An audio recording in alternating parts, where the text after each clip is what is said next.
अड़हुल के हार गुथी अंगना बहारी। आरती आरती आरती उतार दी है रे मैया के थरिया चानी से। पौआ पखार दी है रे गंगा जल पानी से। पौआ पखार दी है रे गंगा जल पानी से। गंगा जल पानी से पौआ पखार दी है रे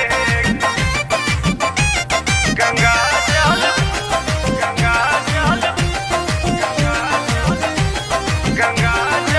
से। रथवा सजल चलल बाड़ी देवलोक से। मैया के बचाई है कोनो डाहिनी के टोक से। रथवा सजल चलल बाड़ी देवलोक से। मैया के बचाई है कोनो डाहिनी के टोक से। दियाना दियाना दिया बत बार दी है रे मंगाई के दुकानी से। पौआ पखार दी है रे गंगा जल पानी से। पौआ पखार दी है रे गंगा जल पानी से।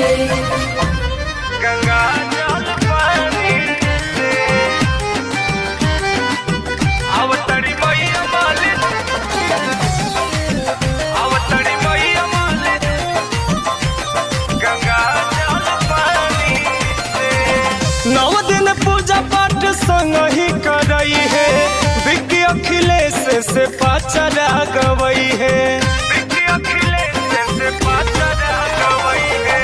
9 दिन पूजा पाठ संग ही करई है कृष्णा अखिलेश से पाचरा गवई है। जिंदगी जिंदगी जिंदगी सवार दी है रे मैया जी अपने बारी से। पौआ पखार दी है रे गंगा जल पानी से। पौआ पखार दी है रे गंगा जल पानी से। अवतरी मैया माली रख तैयारी अड़हुल के हार गुथी अंगना बहारी। आरती आरती आरती उतार दी है रे मैया के थरिया चानी से। पौआ